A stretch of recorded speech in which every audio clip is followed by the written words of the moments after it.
Oh yeah. You way more skilled in this than that I am. You know, But anyway, so I just know how to rub my mouth. hey, you good at it, and we gonna take it. But anyway, so I got my man, Chief Warrant Officer 5, correct? You went all Four. up. You went 4. Okay. Yeah. I thought I you made tapped out of 5. there. But Nah, yeah, nah. Chief Warrant Officer 4, Donnie Townsend. What's going on, my man? What's going on, brother?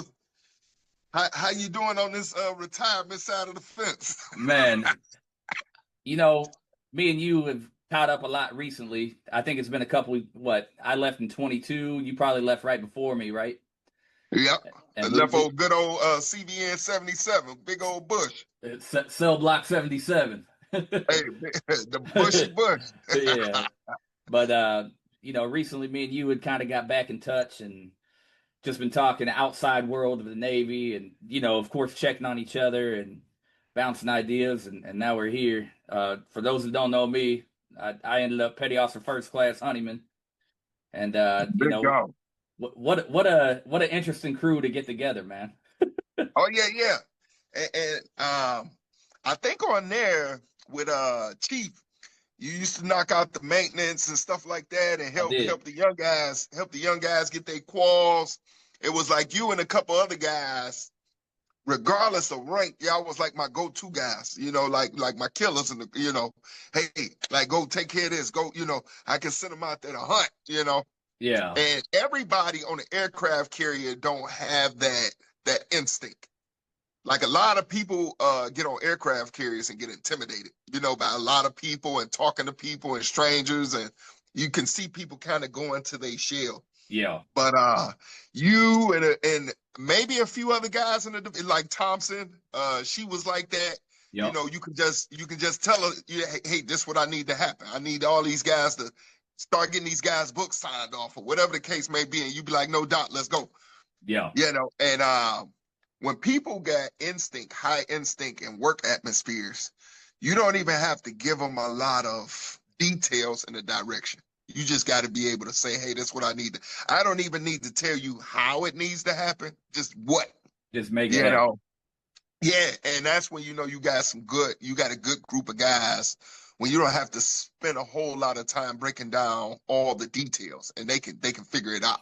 So let me bring this up too. I want to touch on first the reason why I think you and me click pretty easily is how I met you was kind of on the wrong side of things. Mhm. And I remember you called me into your office and I kind of spazzed out on you, but it wasn't because of you. And I feel like me doing that, it kind of, you respected me enough to be like, well, hey, man, I didn't know all that's going on. I don't care what's going on. This is what I need from you, though. And it was one of those things where it was just like, I could look past the bullshit. Let me just, you do what I need you to do and you're going to be okay. And from that point, just the mentorship and the guidance. And, we always used to call you the Reverend on the boat. Yeah, because here's the honest behind the scenes. So when you kind of coming in a warrant, right? We come in any devo. The chiefs are kind of giving you a backfill. They're giving you a backfill on historical problems, your 8 o'clock reports, the conditions of your storerooms, how your real estate is looking, the pros and cons of the ship, and what the triad is like, and then we kind of go down into the elements of all the personnel that works in the division. The who's who in the zoo is what I used to call it. The who's who in who the and zoo. what's what. Yep. Yeah, so I can have conversations with a sailor, then I'll turn to Master Chief and be like, how's this guy? Because a lot of people can talk really good, and then when it comes to action, so it's like a sailor can fool some of these JOs by being a good talker. Yeah. It's sailors that they don't be doing nothing all day, but if they walk with purpose, like they going somewhere and holding folders and looking like they busy, they can trick people just off of posturing up like they're doing something. Mm-hmm. So when I got in and getting all this backfill, all the second classes, all the first classes, they was like, oh yeah, Honeyman, he kind of be doing his own thing and da da da da da, and this guy, And I did. and keep in mind, I don't think it's out of what most people think is, oh, they hating on me or da da da da da. Whatever their experience is with you, right? That don't come with the personal background of why the guy developed and became that person. Like when most people in the Navy become supervillains, something developed that, something Yeah. created that. Because I swear, when you leave Great Lakes, I don't think it's a lot of people who went to MEPS and duck walked and got stuck with all them needles and let that doctor open up your cheeks and look in there and all this crazy stuff Yeah, to get yeah. to the fleet, and become a failure or become a knucklehead or become a clown. So I just don't think nobody goes through all of that. Like if you think about pass and review at Great Lakes and boot camp, right? You Hmm. look up in the stands, right? We see all these families, they crying.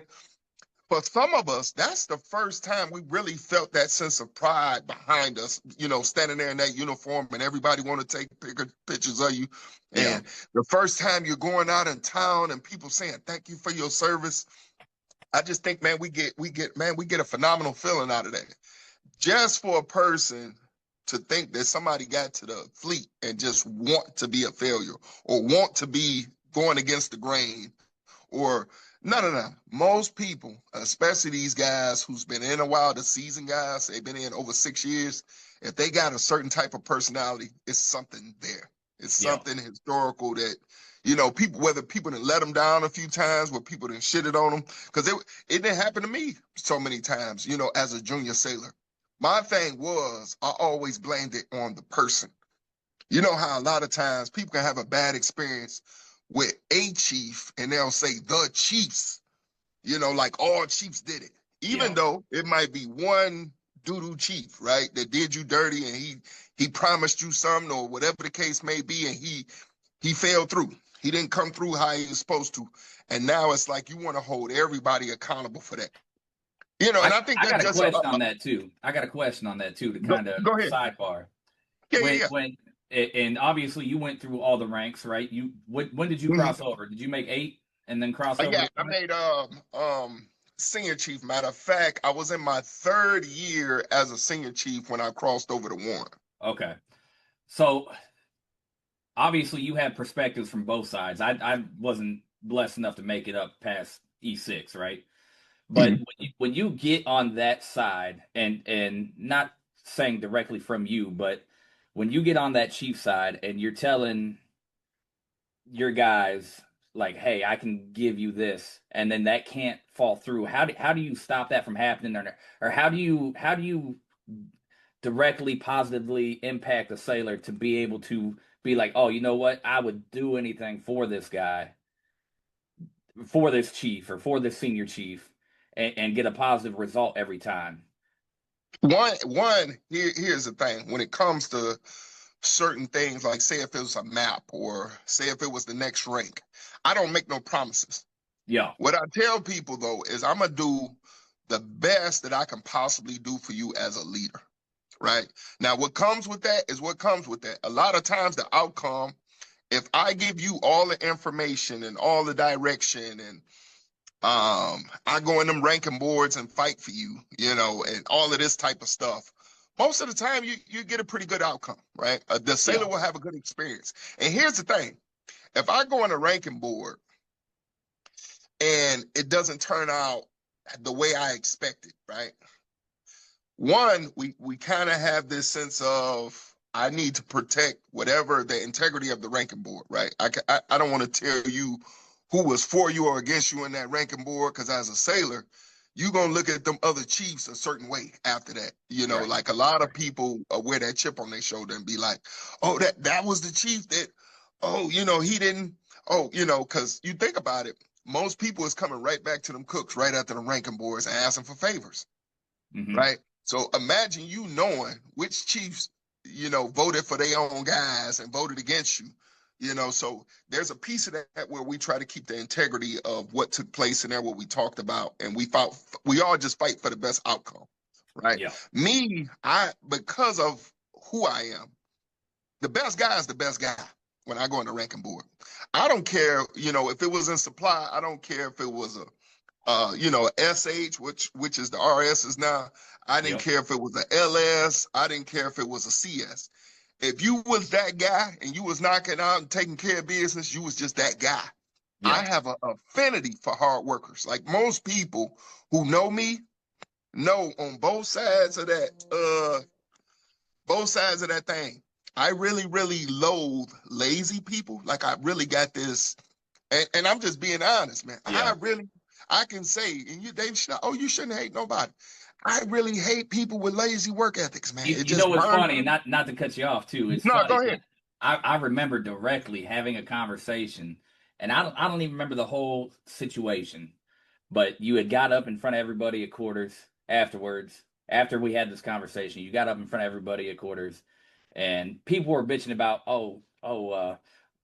FSO's got favorites. FSO's got favorites, and Yeah, they I using remember you that. coming up in front of everybody. You're like, yeah, I got favorites. The people that work hard are my favorites. If you got an issue with it, start working harder. I'll never forget Yeah, that. And that's how it should be too. Like, that came up from the CO suggestion box. And you know what? A lot of the sailors, even from that investigation, they did an EO investigation and was saying, well, it's being said that you treat certain people a certain way. And they was like, do you treat everybody the same? I said, I give everybody the same opportunities. yeah, Now, do I treat everybody the same? No, because that would be me saying everybody deserves a name. yeah, Everybody deserves a accommodation medal. And that's a lie. yeah, If the yeah, military is being honest, no, you're going to get the results that you work for. You're going to be treated, and that's with me, right? Because I know some people you can work hard and they still treat you bold, right? But for me, especially after how I came up and how people treated me, even when I was a dog. I'm talking about when it came to work ethic. And my whole thing was the workers need to rise to the top. yeah, And I'm gonna tell you, if you got a division, this is reality. If you got a division with 100 people, you think 100 people is working? Hell fuck no. no, I'm fuck gonna no, I'm tell you, out of 100, if you got 20 like warriors, then them 20 warriors is gonna carry that yeah, division of 100 sailors. So if you got 200, 300 sailors, and you got at least 30, 40 good guys out of that. And that's, for food service, that was FSAs included. yep, You lucky enough to catch some soldiers. Like, oh, this man, what? This boy locked in. He ain't got no issue.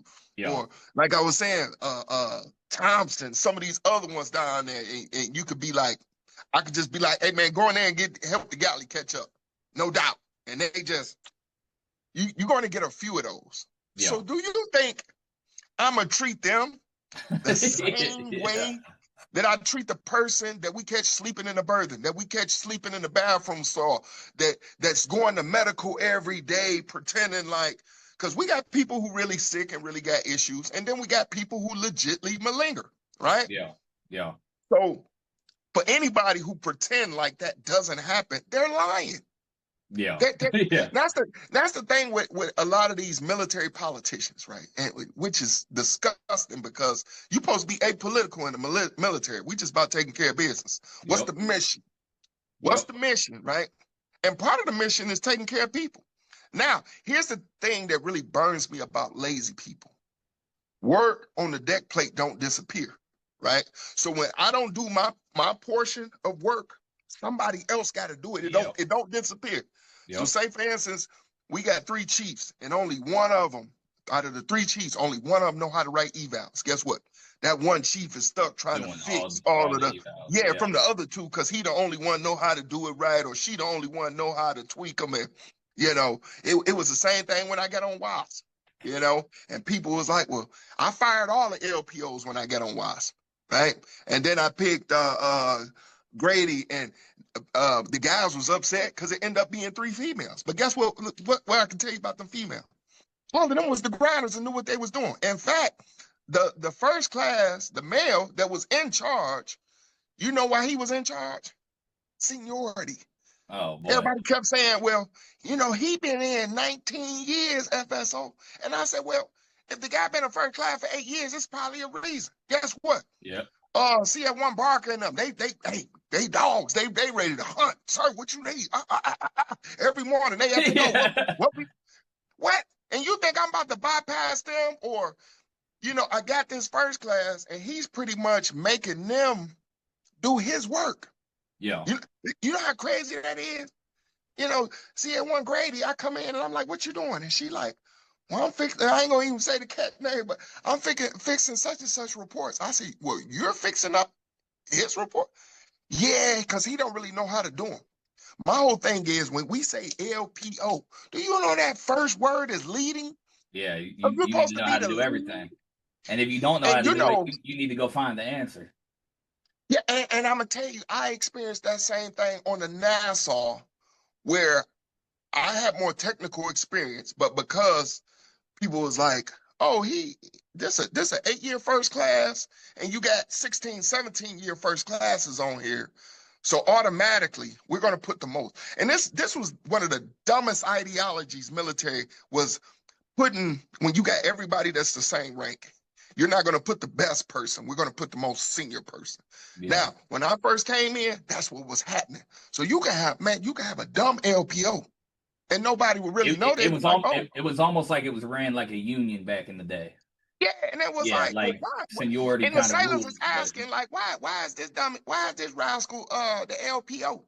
And nobody could really. The only thing, if your only answer is I put somebody in a position because of seniority, no, no, no, no. I put you in because you're the technical expert. I put you in because you know what you. I put yeah, you in because you know policies, programs, and procedures. I put you in because you're the most capable out of all the first classes. Had yeah, nothing to do with time. So if the only thing that you got on your side is time, oh no, you're not about to be in charge of my guys. It just don't work for me. That don't work yeah, for me, man. And I don't care how nobody else feel about it. yeah. Everybody that's in that division, the ones that's hunt, that's who gonna eat. That's who 100%. gonna eat, man. And I really want to focus on something you said too, because like I said, my career was a little bit different. I had a harder time at first, so No, no, no. Shoot it it through. That's what we here for. it was a little bit it was a little bit rougher, but it was things as I got older and did more time in the Navy and certain wordings of how they give things, right? And you said every person is awarded what they deserve, right? And Yes. I really want to key on that because even recently, like one of my friends, he Man, just you got a good memory, man. Listen, I applaud you because I did a whole dissertation at Quarters yep, about the word awarded. yep. And it might have even been what you had talked about, and it was like, yeah, when you go to captain's mass, Bingo. That's it. it ain't what you deserved, it's what you were awarded because you did You this. earned it. You earned that, yes. By the So time you didn't get about 10 counseling chits and you didn't went to DRB 2, 3. By the time you make it up to that CO and he takes some of your check and he doing all this, man, you done earned your way up there. yeah. You know how many times people trying to save you, the Chiefs is cussing you out of DRB, trying to get you to shake back and Well, and I think oh I don't think a lot of I'll say junior sailors because even I like my friend that just went to mass. He was an E6, but he hasn't been in that long. He made it up the ranks real quick, but probably wasn't ready for it, right? And I think the thing with mm, that comes into place with that is it's about like the thought process of like, oh man, the woe is me story. Like, oh, yeah, I didn't deserve this. And at the end of the day, like, no, you did deserve this, but you don't understand that FSO and Chief or fucking Chang or whoever the fuck it is that you work for is actually trying to fight for you because it actually makes them look bad in the long run as well if you go up there. And then it's like, okay, well, what do you have to recommend? What do you Because I went to mass for somebody and I stood as a witness I was LPO and they were like, well, what do you recommend? Well, I recommend this. Why did you recommend that? You couldn't fix that CS1. You couldn't have fixed that on your own CS1, and that was yeah. a learning lesson even for me because I was like, I mean, I tried to talk to him, but there's only so much talking you could do as well. But at the same time, like these guys that are getting in trouble, they don't realize like you are when they say direct reflection of leadership, that is what you are. whether you know it or not or understand that, that is what you are. Well, and a piece of that I'm in agreement with, and a piece of it, because I've seen some good leaders go up there to XOI or the captain's mass, and let's say a sailor got a DUI, Mm-hmm. uh, or I done had sailors, get caught, doing the do in the thought box, Yeah. they were smashing in the thought box. Yeah. And you get up there and they all say, well, Warren, well, how did you let this happen? And it's like, if somebody decide to leave this ship and get off work, right? So I think on Bush, let's just use Bush, we mustered, once we got out there, we had 278 people in that division. You mean to tell me you really believe that when these people leave this ship, I know what all 278 people? Yeah, exactly. For a CO, XO, or whatever senior person believes that is stupid. And I'm telling you, the fact that they can say, well, senior chief, what did you do? Like, what are you telling this guy? He got a DUI. Like, that's a reflection. That's not a reflection on his leader. That senior chief could be training his behind off. He could be training his ass off out there, giving the sailors all the information, all the tools, everything. And that sailor still gonna make a bad decision. Yeah. If anything, who it's a reflection on? Your mama and your daddy. Mm. They had all of these years to groom you and get your personality. Boot camp only 9 weeks, man. Yeah. You only exposed with this sailor, you might got them 2-3 years.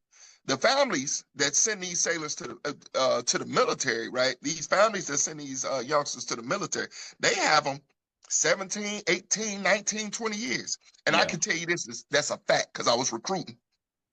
A lot of parents, when they can't control their children, you know where they send them? They say, well, he don't do nothing but sit around the house and play video games. He ain't got nothing going for himself. The father is pretty much telling you, oh, my son, he's a loser. So the solution, I'm going to send him into the military. Yeah. So there's so many now. There's legacy people who say, well, my uncle went to the military and I'm going in for that particular reason. Yep. There's certain people, generational wealth. They say, hey man, I can get education, I can get benefits. There's a permanent pension. I can change the trajectory of my life by going into the military and getting that stepping stone under my belt. But then that's not the majority. The majority is the ones who, the mothers is like, well, I can't do nothing with them. So I figured to send them into the military and maybe they could get it right. Right. So you're thinking, now I get your son or daughter in there, right? And they're in there chaotic, right? They're in there doing, you know how many times we go into the Berthens telling cats to make their bed, telling cats to polish their boots, telling cats to iron and clean your uniform, telling cats, to take showers, telling cats to brush their teeth. Yeah. I'm talking about, like, we can think it's funny in a lot of ways, but a lot of times some of these youngsters don't even know how to wash themselves up when they come in the military.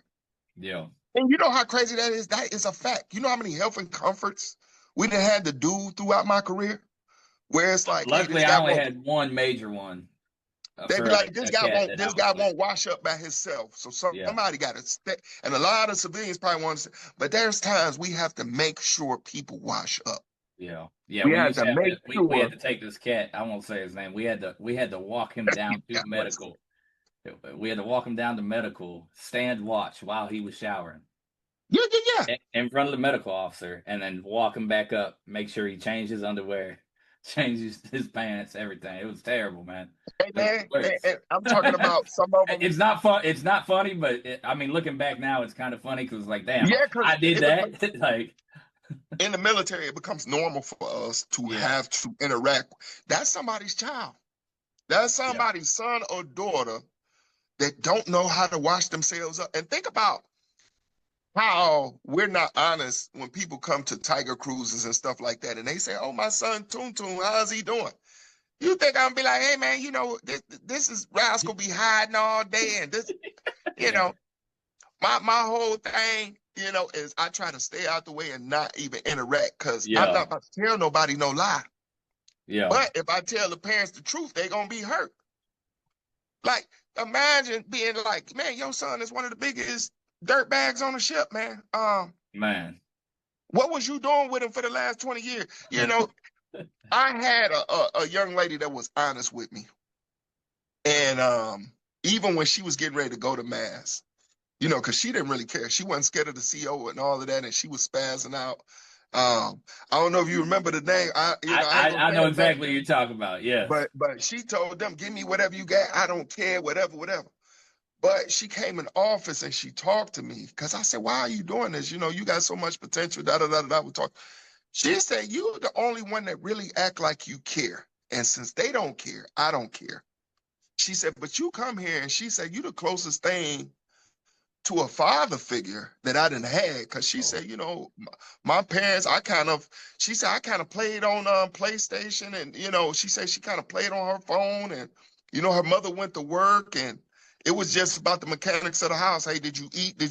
She said nobody was really teaching her. So she said, I don't know how to, you know, I don't know nothing about putting together a bank account. I don't know nothing about buying a car.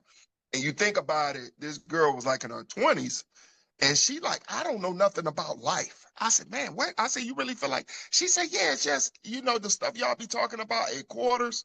Cause you know, we start putting out all this training about personal and professional stuff at quarters, about, you know, investing and TSP, and she just felt so like, wow, y'all leads are trying to help us. But she was like, a lot of these people don't care. And she said, the CO don't really care. He's just doing that because all of them people standing up there. The CO, Mm. she said, he don't know me. He don't care to know me. All he knows is I'm up there because I did something wrong. And I just remember that conversation. And there was some points in that conversation that she was right. And there was some Mm. points in that conversation where her, because I say everybody has a lens based off of how life do you dirty or how you blessed. You Yeah. start getting a lens at how you look through things. So me and you can see the same thing, but just like you got glasses on right now, we can end up seeing that thing slightly different, Yep. even though we're looking at the same thing. So I just feel like a lot of these youngsters, right? Because we got technology now. You know who's raising these kids for the most part? It's not the parents. Google and YouTube. Let's hey, Google and and YouTube. here's the thing. A lot of parents won't be honest with you and say they give their kids that tablet and let them get them out their face. The kids is on the PlayStation 5, 6 hours a day, and they don't have a conversation with them, you know. Yeah. And the fact that, yeah, your kids could my kids be agitated with me because I talk them to death. You know, they get on the phone and they be like, oh, he about to talk me to death. Oh, I don't want one of your, daddy, I don't want one of your long ass speeches. You know, my Yeah. oldest boy, you know. But the whole thing is I'm talking to them and giving them, you know, my wisdom, everything, you know, that I know from scratch. Out of everything I talk about, even if they kept 40% of it, it'll be something to navigate with. Yeah. But I'm never going to miss that opportunity to talk to them about. Same thing when I come to quarters. You remember people was like, oh, the quarters, since FSO got here, quarters long as hell. Here comes the Because Reverend. Here comes the here come Reverend. Reverend. He talking to us about life. He talking to us about this. But My man would talk about talking to the pulpit. yeah, but here's the thing: when they talk about agape love, when you love people, you want to tell them everything that you know so they Yeah. can be successful. Now, 100%. if you showing up every day, right, and I can tell people can say I don't like him. What I didn't want to give nobody the opportunity is to say that they didn't learn from me. I don't care Yeah. about the liking. I never Yeah. cared. But I was doing so much training that nobody could say he wasn't trying to teach us nothing. Anybody who could take at I'm talking about any platform, ship, shore duty, whatever. Nobody, even when I was at the region, nobody can tell you that I wasn't out there training, Yeah. training. And I'm talking about I've been doing that since I was like E4, E5. When I first learned how to do 1090s, I was teaching other people how to do 1090s. When I first learned how to do cargo, I started teaching other people how to. My whole career can be summed up by saying, you know, I was being an effective teacher. Nothing else. People can say, oh, this person is the go-to food service and this person is this. I didn't care about none of them titles. I just wanted to teach and leave it at that. And see, I can relate to that on a different scale and for a different reason. And just from our experience, like I don't know if you remember, and I'll say her name Cummings, right? When Mhm. Cummings came in and worked under me, I was teaching her a lot. Like, hey, this is how this goes. This is how this goes. This is how we do the division and the spotlight checks and I forgot what they were called. Dits inspections, right? When we were doing the dits every Thursday, going through the different cargo spaces. But the reason why I taught was so I didn't have to do it. And I learned that when I was on the Carter Hall LSD 50, right? I learned like, well, if you teach somebody else how to do it, you ain't got to do it no more. And yeah, I knew how to do the 1090s, but I mean, you know, fuck them 1090s. Them shit suck, especially, especially you over here. You got me fugazi in these numbers, and I'm like, ah, damn, man. Like, yeah, we had, we're underway, so we can claim all 520. But now I gotta figure out how to make sure we didn't have any leftovers because, or if we can't put it for mid rats, now I got to do the leftover conversion. I used to hate that shit, so I would train everybody under me how to do it, so I didn't have to do it because I did So not want to. how many ships did you do total? I only did two. I was on the Bush and I was on the Carter Hall. Okay, Uh, out of those two, which one do you believe was like your favorite? Like oh, the Bush for sure. Even though we had some rough times, I love the Bush. what made you say like what was the difference in the two? Well, number one, the bush had more people, so it wasn't like I was dealing with my brother and sister every day. It was more of I'm dealing with my cousins and my aunts and uncles. You know what I'm saying? Like I might not see you every day, but when I do see you, it's still love there. So that Yeah, was it's the like one family. thing. Like Yeah. like like on the Carter Hall, everybody knew everybody's business, and everybody's sleeping with the same person. You know what I'm Yeah, saying? yeah, Like yeah. it was tough, right? But on the bush, it was just the camaraderie was different. It, uh, which, and I don't mean to make it sound like this, but you almost had like different cliques, and I could have been with this clique this week, but Oh the yeah. next week I'm with a different clique, and it was never a judgmental thing. Whereas like if you was with that clique on the Carter Hall, you better stay with that clique because if you go to this side, now these people don't want to fuck with you no more. And it was like, man, like I don't understand why we all supposed to be warriors at the end of the day, anyways. Like, but and then like I yeah, I can tell you 100%. The Navy is full of cliques. There yeah. was cliques when No, I got in the I Chiefs. agree with that. There was cliques when I got in the Chiefs mess, and there Yeah. was cliques when I got in the wardroom. Anybody who's acting like that's not a thing, they're lying. Oh, they It's, lying like a motherfucker. they're lying because it's Yeah. cliques all around in the military and uh these different clubs, exclusive clubs. If you go on the West Coast, if you go over here, and it's like, oh, well, oh, you gotta, these gatekeepers and all it, man, what? Yeah. And I came here 2000.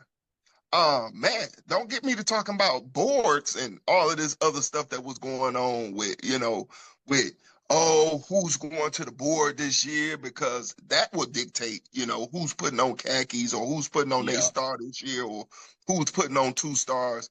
A lot of people, these politicians, they like to tell stories to make it look like everybody was doing the right thing and superhero. I'm gonna tell you, it be lies, man. A lot of it be, All and of it's lies. Yeah. yeah, and a lot of times when the more senior you get, the more disappointed you get because when you start Mm. seeing who people are honestly, for me, because when I was making chief, I really did feel like all chiefs was like, and like I say, I was living under illusion because I really felt like all chiefs was these honorable, solid.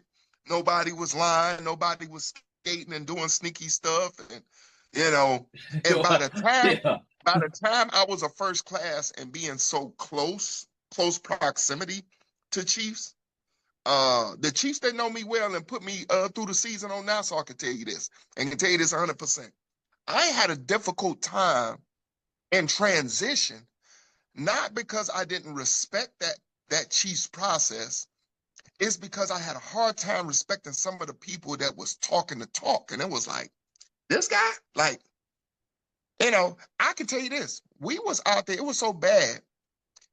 We were running a group run, and we had a cat that was in his car driving, yelling out his window while we Mm. was doing a group run, man.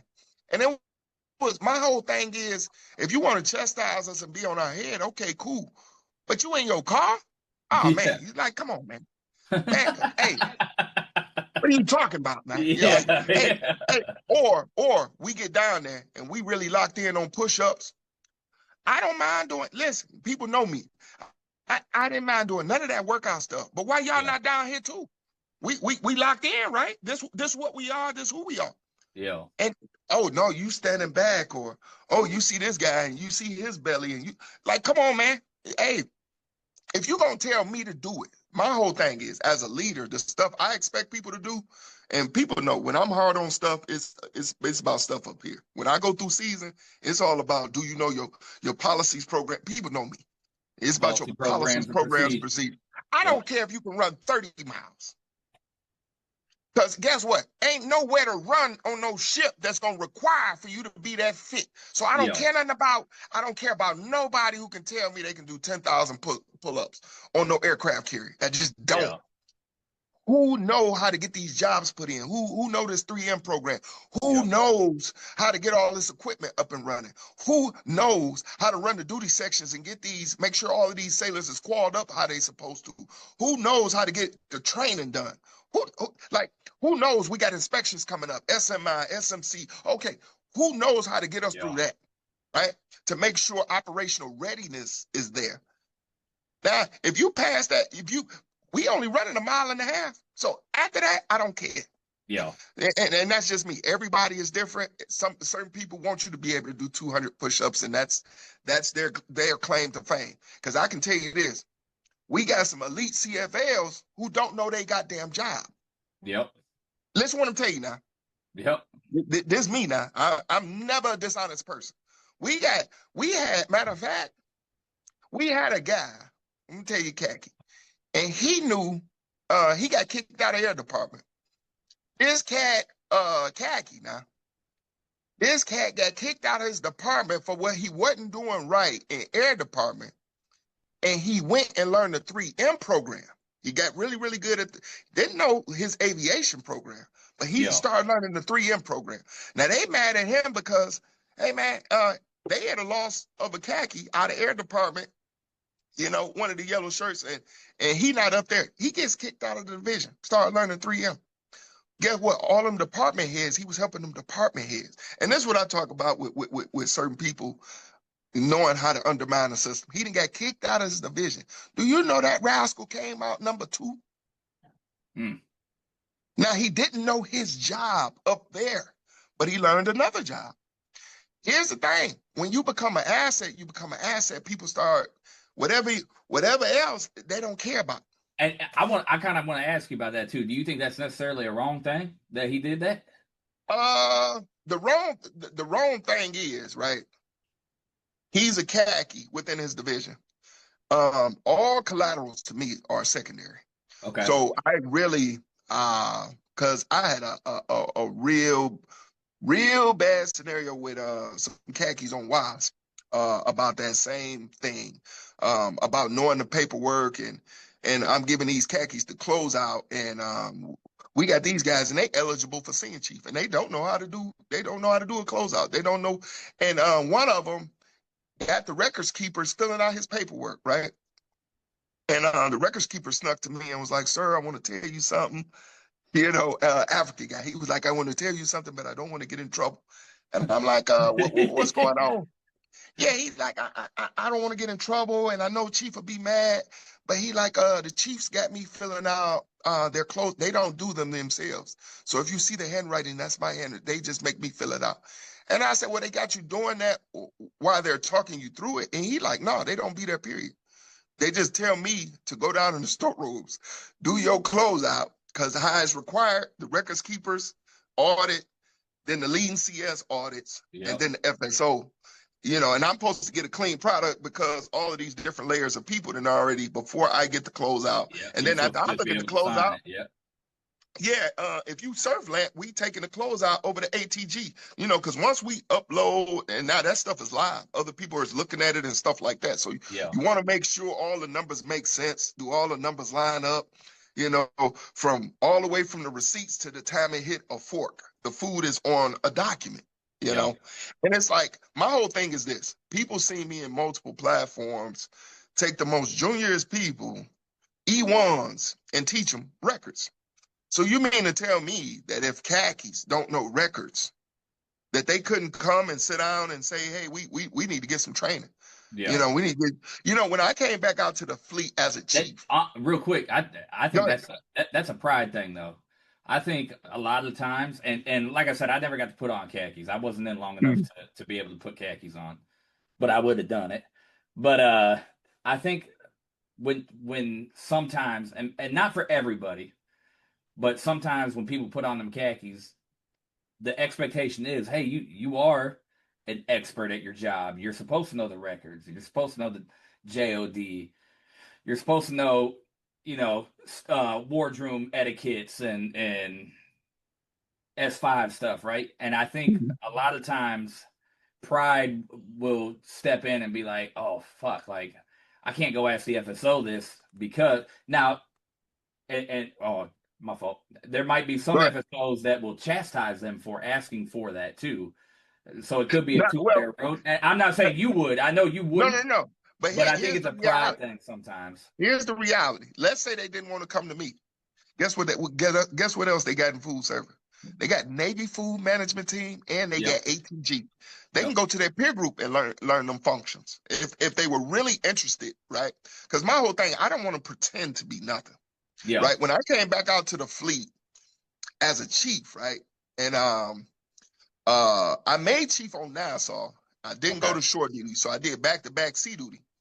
Um, so I pretty much went from when we decommed Nassau, I went straight over to the WASP, no break, right? So I did that full tour on Nassau, and then I went straight over to the WASP. When I got over there, they were just introducing the fire and facet. I So me remember as a FIR. khaki, Yep. I'm a khaki now, and I'm responsible for supervising these programs. But I got no exposure to all of these gadgets and all of this stuff that they got in the office for fire and facet, and we supposed to upload and well, okay, somebody got to teach me this whole process, who it go to, and da da da da. Guess guess what? I didn't look for another warrant or a senior chief. It wasn't a khaki. Two E4s taught me how to do firearm facet. Oh, sir, this is how you upload it, and this is our tech support number, and da da da da. Them sailors sat in there, and I had them show me from start to finish what's the process. But once I got it, see, and here's the whole thing. When you check into a command, you're supposed to pass out your list of I don't knows. So I'm asking questions. Who's who in the zoo? Where do you turn this in at? How's the process for this? How we route and lead chits and every well, if a new process is introduced and you come back, because you can go to shore duty and come back and they be like, oh, we got this new program for safety. It's called ESAMs, or we got this. Okay, cool. If you're a person and you seen that transition and the Navy introduces a it's your responsibility to go learn it. Yeah. Not to pretend like you know it and gun deck it. It's for you to actually, and guess what? Most of the stuff, especially in food service, right? Especially S2, uh, most of our paperwork, matter of fact, I can't even say, I'm gonna say all, Yeah. is fourth grade level or below. When you talk about mathematics, ain't no trigonometry, ain't no geometry, ain't no calculus and physics in there. Yeah. Them 1090s, 1282s, when you're talking about adding, subtracting, uh, multiplication and division. If you know those, guess what? You can do cargo on records. Yeah. Now, when people see all of these different documents and nobody really tell you what these numbers represent, what they mean, yeah, it's intimidating because you're looking at all of it. And food service is probably one of the most goofiest things. Our closeouts every month bond about this thing. It's Yep. the dumbest thing Yep. ever. Because guess what? We print out all this stuff and we got to sign a million documents. But guess what? All this stuff is already in the computer. But our upper echelon is real goofy, right? So they've Yeah. never. Yeah. No, Yeah. I'm just being honest. They've Yeah. never made these. They're either goofy or lazy. It could be one or the other. right? Because we still to this day, we got 1,400 recipe cards in the system. You think we using 1,400 recipe cards? Nope, Man, nope. hell no. But guess what? Ain't Oh, nobody that done been up there, then went up there hey, and hey, scrubbed that system out. and 90% of the time we change the menu anyways. And Like, come on, man. some of the stuff is pre-made.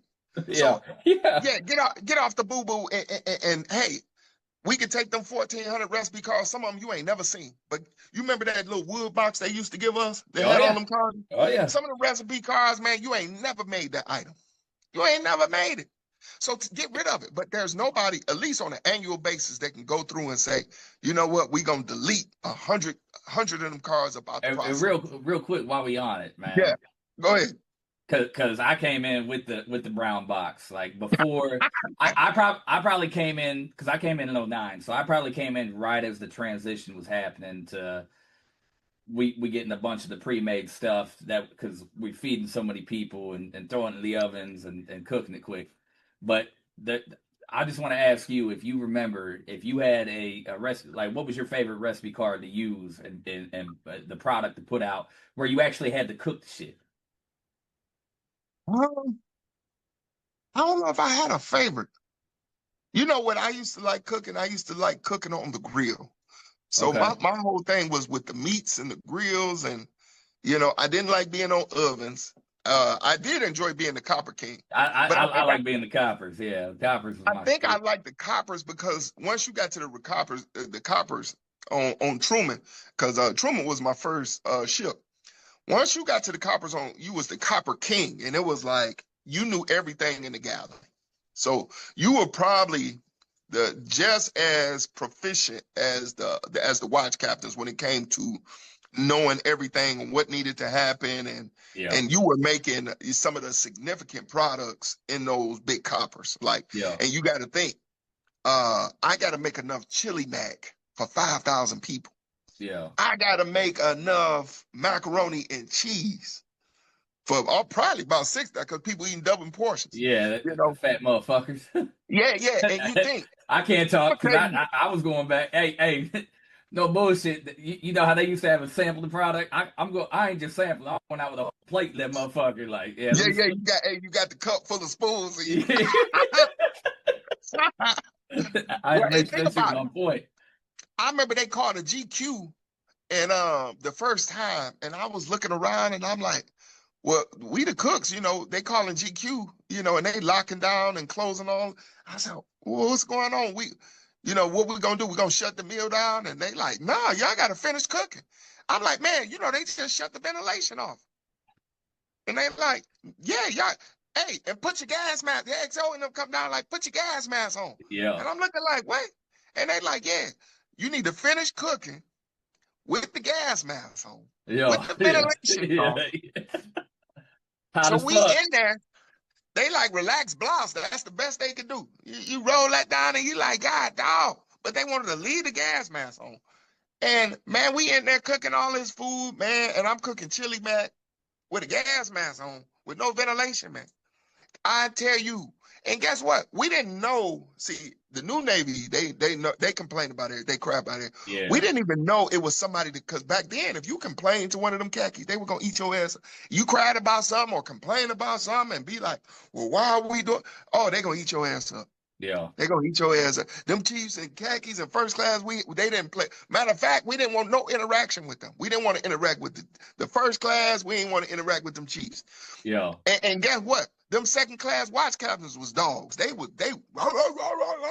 know yeah, yeah, this because you think back then you could retire as an E5. So we had a yeah, lot yeah. of like 17, 18-year E5s. And I can tell you this in food service, these guys were some of the most seasoned, like know everything, most wisest, you know, and I couldn't understand how these guys this brilliant as far as like, but on some street savvy, type stuff. Yeah. How these guys this smart in the Navy exam? And then I started putting the pieces together, right? You know what I figured is the training was disconnected from the environment, right? One, we call coppers. So when you get to the Navy-wide exam, it say steam jacketed kettle. Yeah, yeah. So you know what most cooks would be like, well, they was asking questions about a steam jacketed kettle. I know we got coppers.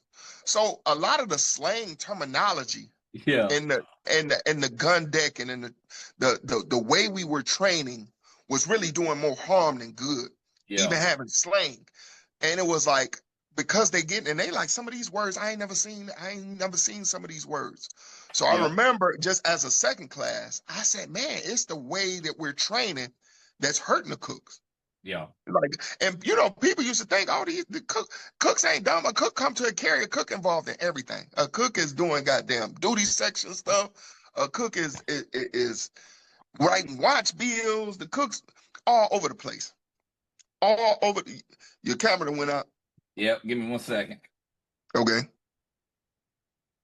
I don't know all right, why you back. I did that, but Oh, you trying to reset up?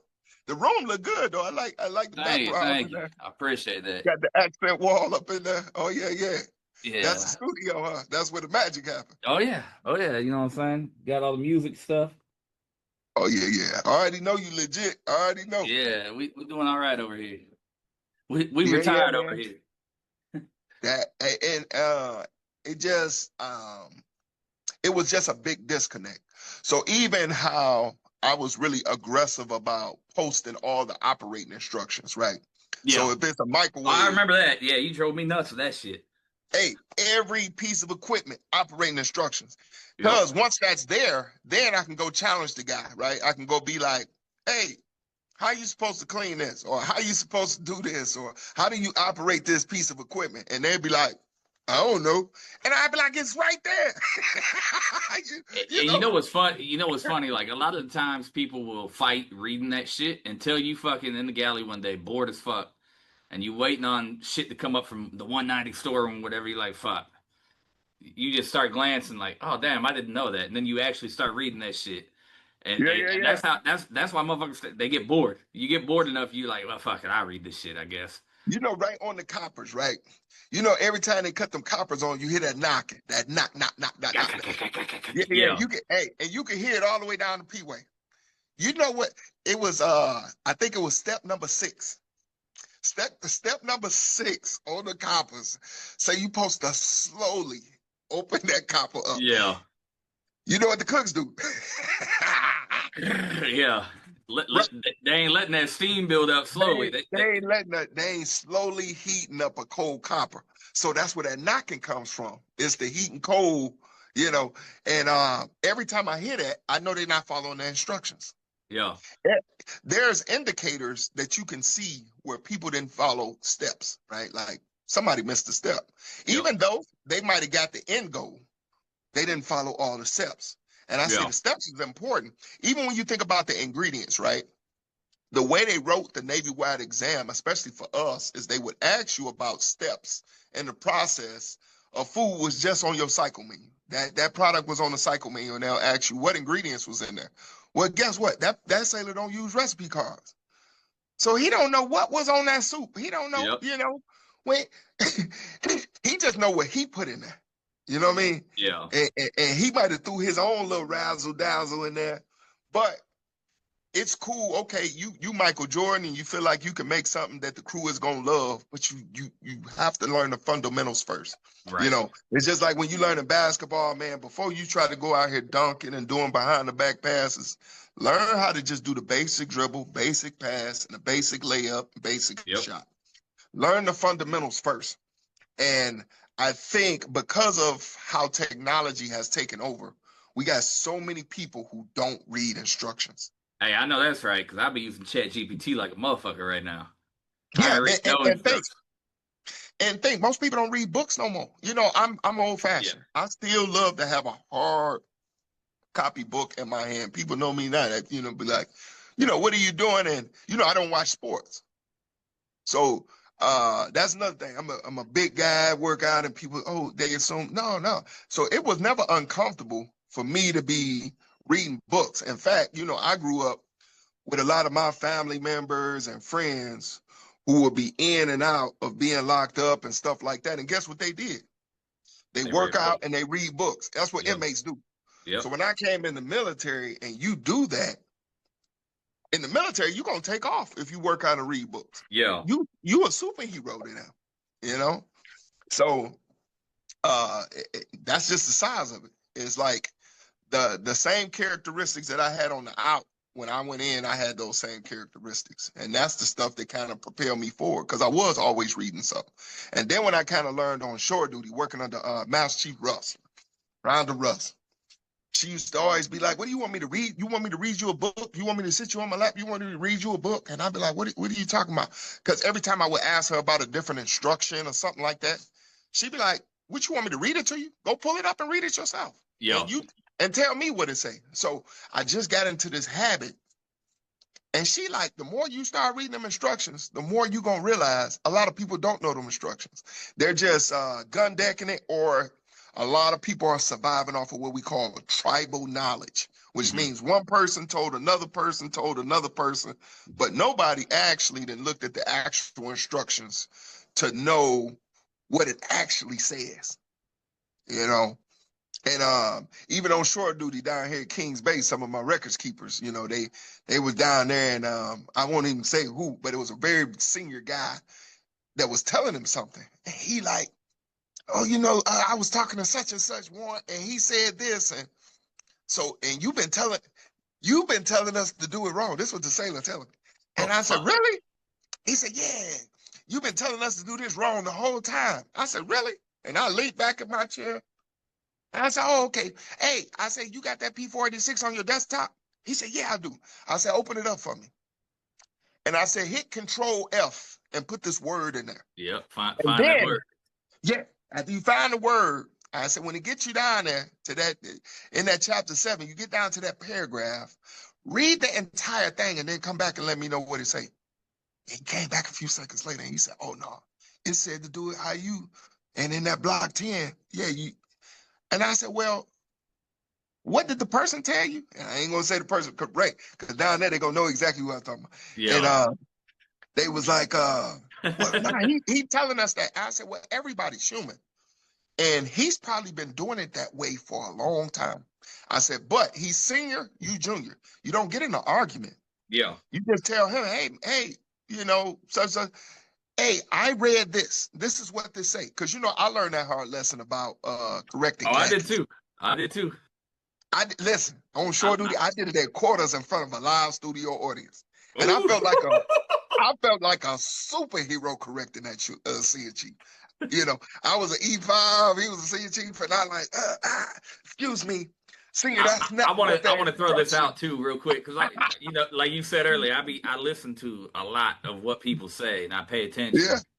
And I'll never forget this, man. Shout out to my guy LSC Brown, Chief Brown. Hey, JB, what's up with it? You know, you'll get your one shout out. I know we said we wasn't promoting people, but I get JB a shout out. He always used to tell me, he was like, and I mean, he sharp motherfucker too, man. 6'5", big stocky dude from Alabama, you know what I'm saying? So he already got some pride in this shit when he walking, you know what I'm saying? Oh, yeah. And he would come to me and he'll ask me a question. And if I didn't know it, you know, I'll feed him some bullshit. Just try to fucking, all right, Chief, get the fuck out of my face. Like, you know, so I'm feeding him some bullshit. And he looked at me one day, he said, Honeyman, you know, if I'm asking you a question, I probably already know the answer. And I can tell you right where to find it. And I said, nah, I didn't know that, but I know now. And I'll make sure I know the answers from now on, or just tell you I don't fucking know. But yeah. Shout out to my man JB. He put me onto a lot of that, and he's the reason why I started reading instructions and shit. Because he would always test. That's the humility I like with most of the records keepers that I done dealt with. And most of them khakis now, Jones, all of these different. I see them now in their khakis. Man, I'm just because that's a good thing about the transition in the military. Yeah. The longer you stay in, you see some of the people that you raised up from E1. And listen, some of them now are master chiefs. Yeah. You know, some of the people that I put, you know. Well, and you did what, 25? Only 25. Yeah, I didn't do that 30. I was like, it's time to go. Yeah. You did 20. I mean, that's a long time though, man. Yeah, hey, I was submitting at 21. I was ready to go, man. Yeah. Because I think post-COVID, too much had changed. The fleet had become so, I think, commercialized, civilianized, however you Sensitive. want to. Yeah, Sensitive. and there wasn't like they had the warrior mentality. It wasn't like that was there no more. It was like everybody, well, I can't say everybody, but I can say there was a good group of people doing stuff to beat the system. And it was like, Yeah. that's what some of these junior guys were being groomed in. They weren't being groomed at being a job and getting life skills and learning finances and learning Yep. how to use your VA And benefits and buying a house. I think that's where we really gelled at. Yeah. Like, what you hit me up one day or I hit you up. I think I hit you up first and I was like, hey, I need you as a reference. Like, I need Oh, you. yeah, yeah, yeah, yeah. Yeah, I And need I you as a told you, reference. hey, we veterans now. If we ain't Yeah. sticking together, man, something ain't right. And then you hit me up and we was talking just benefits that we get Yeah. And then you and was putting me on, to the yeah. college stuff, yeah, and guess what? I leaped right on that, and you was dead right. Yeah. So, So, and you know, I think that's another part where we gel a lot. Even with like I'm not gonna put it out there because again, unless they want to sponsor us, yeah, I ain't gonna put it out there. But even with doing the stocks and stuff, like the shit you put me on, is people don't realize like, and I just kind of want to throw this out there, like you was an officer, you was right, was somebody way above me, right? right.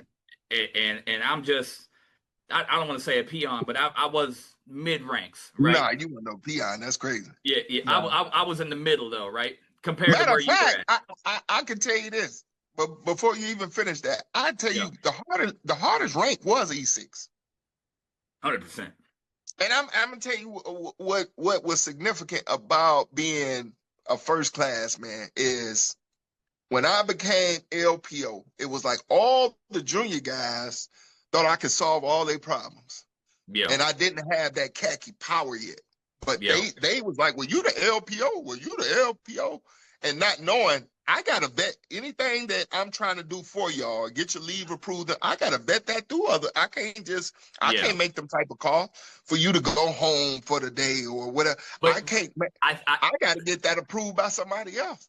talking from my experience alone until Mhm. I made E6 too, I think the understanding and I don't think it's preached enough is yeah, I talk to the E6 every day, so that's why I think they have some leverage. But they really it's not that you don't have leverage, like you have a little bit, but you don't have the leverage that these E1s, E2s, E3s think that you really have. Yeah, They just think you have that because they get to interact with you every day. There were days that I'm at E5, I didn't even see my chief unless it was at quarters. And after yeah. that, I never got to speak to him again unless I was getting my ass chewed out. You know what I'm saying? Like, And what you have to become good at, and that's where I really started learning how to speak the leader's language, is because as a first class, people perceive you to have power, but you really have to have influence. It's just yeah, like you say, for instance, if you would have came and knocked on my door and say, well, FSO X, Y, and Z is going on, right? Now, I might have an inherent trust with you and be like, well, is it straight or what we need to do? And you might be like, hey, we just need X, Y, and Z, and I'm gonna take this person and this person with me.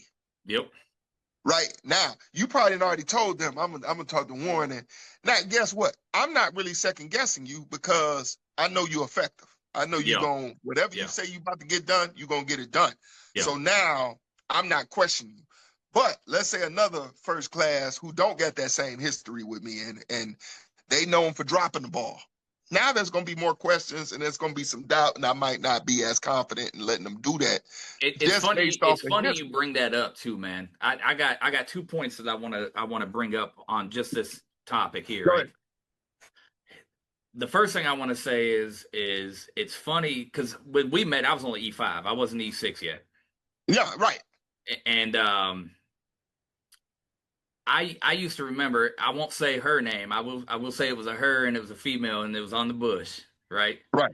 First class type. Uh-huh. She always used to tell me like, oh why don't you go talk to FSO? Why don't you go talk to FSO? That way we know this could happen. And I'm like, well, why can't you do it? You above me. You should be able to go and have that same conversation that I can have with them.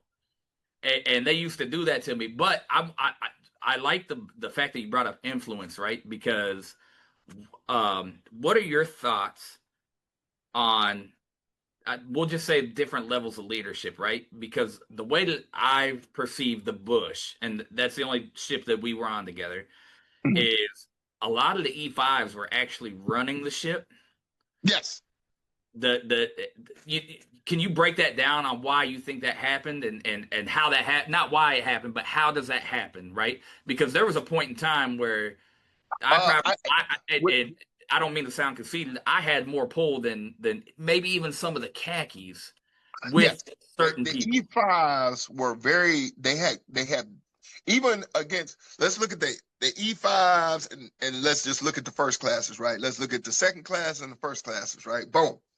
I can tell you this: the second classes had better relationships Yeah, and they had better reliability in those relationships because you knew people that you could talk to on your level who would help.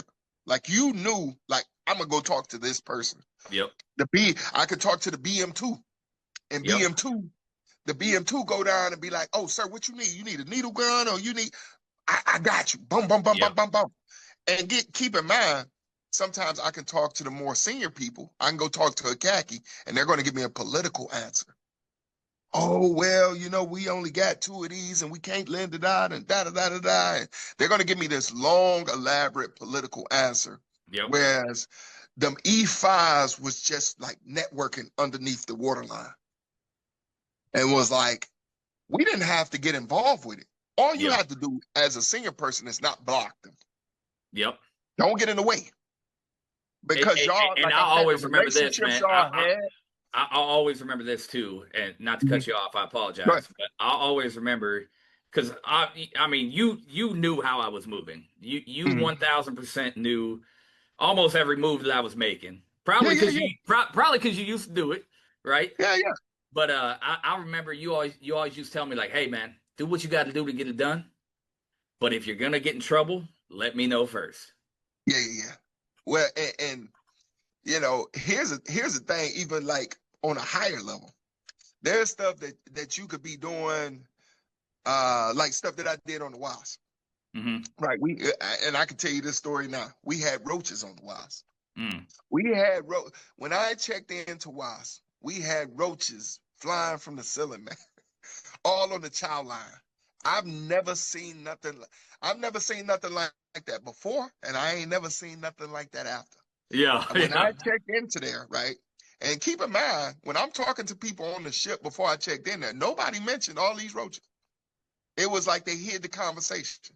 And when I got there, man, and some of the matter of fact, you know what's crazy? The people who was helping me with the roaches was the E5s. mm. Still to this day. And they later became khakis.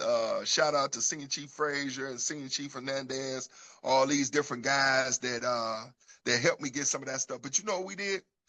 We went out and I literally, and I advocate against this now, but I used to invest in all operations, man. So I went and pulled out like almost $700 and I got all type of roach foggers and all of that, da da Yeah, da. So now I'm like, hey, we need to convince Suppo and everybody here to shut down the operation for 2 weeks. All we need is about 14 days and feed on the ship, across the pier. And yep, we need to shut down all these galleys, cut the water off, and fog these galleys out and fog off these surrounding areas, the mess decks, and all of that, right? Because yep, they really wasn't in the berthing as bad. All the roaches had migrated to domestic, and I'm talking about we bombed that place to holy hell. We sitting there with the towels tied around our face, and we throwing yeah. foggers into the overhead, and we did that for about 3 4 days straight. And I came there, man, and I'm talking about the aftermath. It was just dead roaches all Everywhere. off, man. Ugh. So we field dated. We field dated, clean that thing up real good, and then we had medical come down, reassess everything, and then we brought it back up. The whole thing with the command, they didn't really want the storyline getting out there of, oh, the command got roaches. Command Yeah. got roached. Crazy thing was, I remember the scene chief from medical was like, "Yeah, I can't be using them type of." Now keep in mind, this cat, this scene chief, done been on board this ship, done seen these sailors dealing with these roaches forever. Ain't did no type of mitigation. Nephew ain't invited nobody on board to do the periodic sprays and assessment. He ain't did nothing, man. He was trying to hide that Matter of shit. fact, I go get the you know how you get the galley medical reports and walkthroughs. Yep. I Yep. go look at all of them. Guess what? Ain't none of that information on there. So I said, I tell you what, I'm gonna go get these reports. Let's go up to XO and tell them how you been gun decking all this stuff. Since you're so interested now, let's go the whole story, because the whole ship know we got roaches all over the place, right? But where is that on your medical report? So you and that first class who come do these walkthroughs, y'all come, you know what they was coming down to do? They come down, make a plate, and they get up out of there. You know how people do with cooks. They come down there, they get some I know. wings. It's funny. It's funny to think about, because that's what, when I was on the bush, we used to be like, "Hey man, we'll give you a plate. Just get the fuck up out of our face. Like, just sign the shit and Guess go, what? man." They'll take that plate. 100%. They don't want to deal with this shit more than we do. Yeah, So you know, and my whole thing was, I wanted some information on them sheets, you know, like, hey, was the leftover tags in there? Like, you know, here's the thing, we only gonna get better if you honest. yeah, You know, what are we not doing? Because guess what? When ATG, Navy Food, when all these other people come on there who don't get these relationships with us, they gonna give us an honest assessment. So if we're already ahead of that by doing the right practices and kind of being sticklers, then when somebody come in, it ain't no problem, because it's just another day in the galley. But when we're well, pretending, and I don't know if you remember. Again, I can only speak on the bush with you. Well, I don't remember what the matter of fact, when I came in there and I started screaming at Master Chief Ayala about the fucking, because he was saying I wasn't doing my job, and I'm like, I'm doing exactly what the fuck you told me to do. But that last inspection we had, because before you had got there, we had been gun decking everything. Everything was getting gun decked.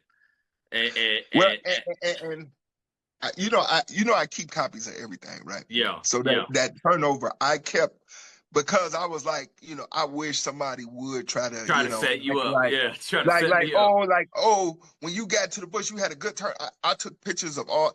I took 1,400 pictures. You know, the bush. Now I can tell you about the wasp with the roaches. The bush, it was the equipment, man. Yeah. The bush, when I came to the bush, it looked like a crack house, man. Yeah, I know. And I remember the sailors was laughing. It was the crack house, and I was the crack king, because I was the one fucking. They was having me gun deck everything. When I was walking through with engineers and everybody was laughing, because I kept telling everybody, I said, it looked like a crack house around here, man. Yeah. This is the aircraft carrier. This is like, when you think about the military, and this is a multi-million-dollar asset, billion-dollar asset, an aircraft carrier. The government that put all type of money, and they look like this. Yeah. Like, now keep in mind, these other exterior areas, like I seen, okay, they fixing engineering spaces, they fixing the airdale spaces. Okay, they taking care of them, but in supply, like, what? We control the money. Yeah. And you know how crazy. Imagine you in the household, your mama and daddy taking care of the whole neighborhood. They got the purse. They taking care of the whole neighborhood. And we at the house eating top ramen and and beanies and weenies and fucking. Yeah, you looking at your mother Vienna and sausage and shit. Like y'all buying everybody steak and lobster in the neighborhood, and then your own kids, I'm eating a fucking Vienna sausage. I gotta can up the Vienna sausage. I thought that was the craziest thing. Yeah. You know, but talking to the upper echelon, and they like, oh, well, the CO, you know, he's forcing my hand to. But I'm like, well, I get that, but it looked bad. Yeah. Like, we're getting ready. Now, you think about it, when I got to the bush, we're a short span from coming out of the yard. We're at the end of the yard period. Yeah. So this is what my whole thing, right? We got all of the people who was there, you know, when I'm getting there, all these people who've been there these years. And I'm saying we're at the end of the yard period, and this ship looked like a crack house. We ain't got Nothing's fixed. we ain't got no ovens at work. Drink machines, ice machines, Yeah, everything. And you yeah. mean to tell me we getting ready to have the air wing and everybody embark on this ship and all of these tenant commands about to come here? And this is how we supposed to service them from this? We listen, out of 22 ovens in main galley, there was only 6 working. That I work. I still got the remember. 8 o'clock Yep. report. Yep. I remember. We literally doing pizza night, cooking pizzas in the bake shop. Yeah. Hey, we got sailors running food from Ford Galley, cooking wings and stuff in Ford Galley. Just to, like, what are you talking about on the aircraft carrier? Yeah. Yeah. And they acting like they can't get no FSO. And so, like from the time I checked in, me and the chain of command, me, XOC, I was there. I remember every it time they all. come Yep. down. So guess what? They don't like me. They don't like me. So every time something hit that CO suggestion box, they looking like, oh, we gonna get FSO out of here. Well, the sailor's saying he working them too hard. Or we gonna get, but how we not gonna work hard? And we had one fryer Yeah. on pizza. We have. Well, I'm getting That shit tricky. was the worst. I'm getting tricky. We had one fryer and 6 ovens, man. Yeah. Yeah. Now you think we got everybody, God and country, who's coming. Now they got admirals coming to see the ship. And guess what? You know what they do with these admirals and these senior personnel is they make sure that they carve out a route. See, all of these senior They people, walked them through that top galley and not the one downstairs. listen, man, it's so many of these different triads that will tell you integrity, integrity, integrity. The only time I seen a CO say, I can tell you this 100%. The only time I've ever heard a CO say, I want to take the admiral and all the flag officers to all my bad spots first. The only time I seen that was on a submarine base. That's crazy. When you go to the aviation fleet, they hide all them problems. Go to them aircraft carriers. They're doing their best. If we got some congressmen or some politicians coming to them aircraft, they do their best to be like, make sure he don't go through that berth and that toilet don't work down there. And make sure, we're going to make sure that they're going to eat the best food. And they're going to make sure the experience is not reality. Yeah. When I went on that submarine base, it was the total opposite. He was like, I want to take them to all the stuff that I need help fixing first. Yeah. I'm sitting there in the meeting. That was the first time in my 25 years that I heard somebody say that. He trying to get your problems fixed. If you think I'm lying, after you post this video, see how many people could chime in and tell me that I'm lying, that we wasn't carving out tours. We wasn't carving out tours. Got the whole crew there cleaning the ship with toothbrushes and the angle irons and all of this for this walkthrough to create an illusion. And that person is really there to see if the ship is in operating condition and you're hiding some of the biggest elements and problems in that ship. And it could be habitability. It could just be how y'all living. It could be the fact that y'all down there and y'all can't doo-doo good because the doo-doo coming back up out the toilet. It could be that y'all showers, that the water is not how it's supposed to be, or it's rust coming, or the pipes need to be. Show them the real elements of the lagging. Show them the real elements of the ship that needs help. But instead, carve out that tour so they don't see none of our problems. We want the ship to look perfect. But is the ship perfect for us? We live here. So that shows you, when people talk about integrity, a lot of people are doing this. But I can tell you, a lot of senior people, especially in supply, they become master politicians. And people used to ask me, hey, why you don't like eating in the wardroom like that? Because COXO crack a joke, y'all laughing at the joke even if it ain't funny. Why? Because y'all worried about your fit. Hey, excuse my French. They hit him with that white fat man belly laugh. Oh, you so funny. Good one, sir. Hey, I used to work in the wardroom, man. We used to clown Honeyman. When I used to work in the wardroom, we used to clown the fuck out of them folks. It's disgusting, man. Because now you can see how all these junior officers act around these senior officers. So guess what? I'll say this too, to kind of pivot real quick too. I'll say this: when I was working in the wardroom, that's how you could tell what officer was real and what officer was just there to show face. Yeah. Them officers that was kind of in the background and ain't fuck with the clique, as we talked earlier. If Hmm. if they wasn't fucking with the clique, you're like, oh yeah, I could fuck with them. Like I can go to them and talk to them. And I got a handful of them that I still talk to this day. And it's like, hey, yeah, man, like I can't believe this shit was going down. But yeah, they don't realize that, especially us as cooks, and even the FSAs that have to, you know, serve and clean and help up their spaces. Hmm.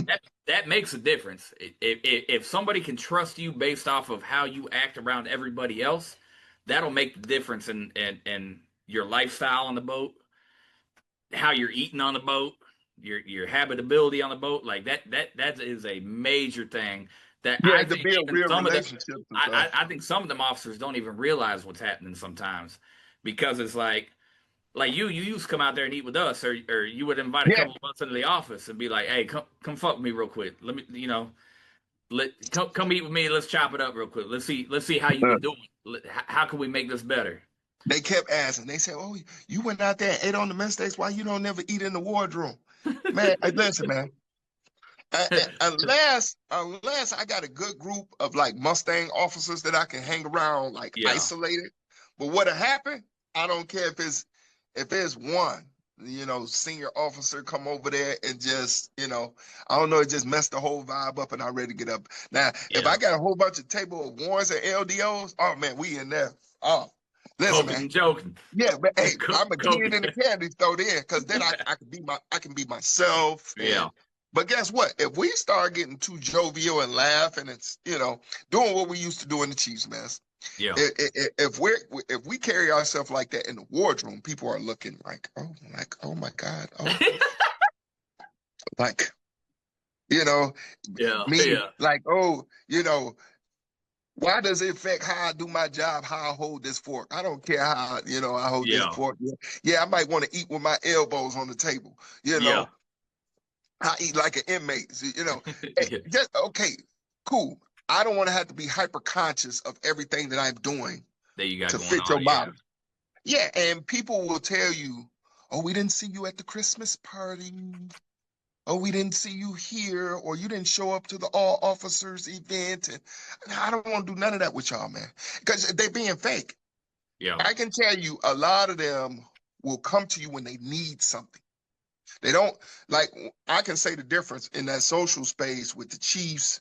The Chiefs, we were able to get a lot done because a lot of us would talk crap to each other, and we was generally like being homeboys. Like that's yeah, my brother right there. So if you need, the BMC could come to me and be like, hit the door and be yeah, like, hey T man, my guy needs my guys. I got 20 guys, they're gonna be stuck down and they need some plates. And I'm like, oh yeah, say less. We got you.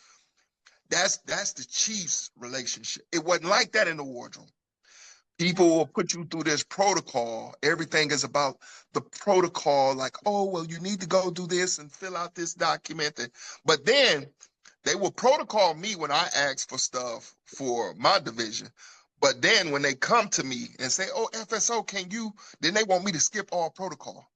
mm. Then and now I'd be like, oh, you got to fill this out, and oh, you got to pay for this, and oh, you got to, we got to send this off to TICOM, and Now it's a big oh, deal. Yeah, now, what? But you want to play me when it comes to my guys doing y'all favor. Y'all want some cookies, and you want me to just fly under the radar. the But then birthday cakes and all that when shit. I turn around and ask y'all for a favor, now it's you about to run protocol on me. You about to tell me what's the process, huh? You about to tell me what paperwork? Oh, I'll email you all this paperwork, and you got to go sign this. It's going to take a week to turn around. Oh, but you go ask for a tub of ice cream. I just supposed to say, hey, Toon, shoot down there, go get them some vanilla. Yeah, because they important. We're not doing that. Yeah, And guess what? The more times that I'm like that, like if you're not reciprocating, you ain't getting nothing. yeah, Then all of a sudden, oh, well, FSO, he got a bad attitude. Oh, FSO.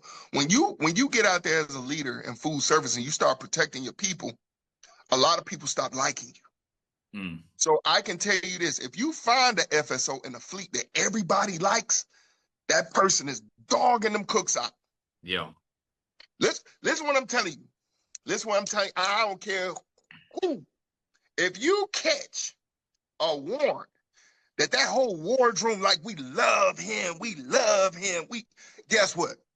Guess what? He fucking them cooks up. He got them cooks doing everything for that wardroom for his own benefit. So guess what? Most of them cooks ain't getting nothing out that deal. When he got them, oh yeah, send them some wings, do this, send some cookies to them, do when he's doing all of these favors around there, he throwing favors across the board. Them cooks ain't necessarily benefiting from that. Yeah. And my whole thing was, even as a chief, okay, you want us to do that for you? What you doing for us? Because this business now. When work at a, if we cracking jokes as me and you, cool. Or even if I cook it for you, you know, we in there a couple khakis and I just jump on the grill and make us, okay, cool. But you talking about you want me to make my guys do something? Okay, now guess what? I need your guys to do something too. Yeah. But with us, and hey, look, if we gonna do this for you, all them air books better be signed off. Let me tell you.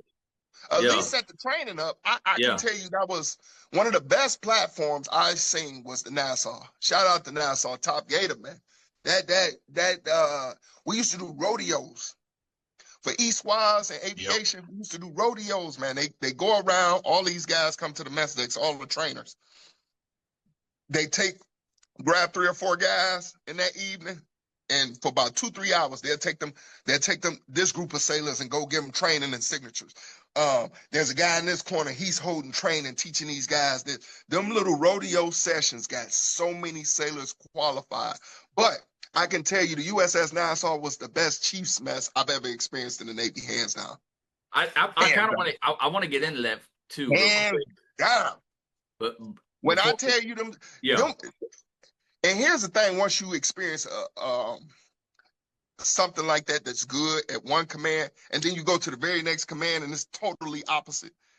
Well, it set the standard for you. It set what you thought it should have been. Yeah.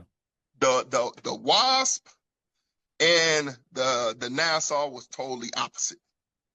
When I tell you on the WASP, you were almost like blackballed if you didn't help another chief and didn't look out for the group and wasn't holding something down, and you like, no, I'm not helping or not.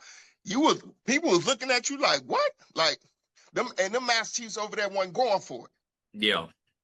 Like we operating like one man. And I remember when I was a first class, I used to always see a master chief sitting in the chief's mess. No matter what time I went in there, was one of the master chiefs in there. And I used to think, them guys sitting in here, there's always one of them in here sitting in here, don't be doing nothing during the workday. And it wasn't until I made chief that I realized that master chief that was in there was available. And it was like, it would be different chiefs going in there asking them questions, and different chiefs going in there getting mentored and insight. It was always one of them. It was almost like they had a watch bill in there. Yeah. And you, listen, man, this is what I'm telling you when I'm talking about the proficiency of the master chiefs, the 1%. You know, when I was coming up, because my original ambition wasn't to be a warrant. My original ambition, most of the people who know me from back in the day, my whole thing was, I want to be a master chief. Yeah. That was locked in. After I started experiencing some of the other chiefs mess, after I left Nassau, it turned me off. It turned me, when I started seeing all these different politicians and these cliques. Yep. And I started seeing the mechanics of how certain people was, like tribal, like I'm only going to take care of my guys or my department chiefs. I started seeing all these cliques. It just got disgusting. It was like, this is disgusting. So, and that's what I wanted to, what for you, if you can go through it real quick, and we'll kind of make this the last thing we go over. I know we went over our slotted time that we said we was going to. Oh, yeah. But that's when we do, you did chop it up later. Exactly. What was the difference from going into the Chiefs mess and then going into the wardroom? And like, what did you like about each, and what did you dislike about each? Like, maybe for people trying to go warrant or LDO or whatever, like, how could you mold that into like, hey, this is what you should look out for, this is what you should do, this is what you shouldn't do or steer away from. And I know we got a long list, and we'll get into it more on other stuff. But yeah, your biggest takeaways of being on the chief side and the officer side. That's a whole conversation. When you do wardroom, because everything is not bad about the wardroom. Yeah. right? Because I can tell you, like my financial stuff. When Uh-huh. I shifted and got in the wardroom, my net worth went up, and then Right. not just because of what I was getting paid, right?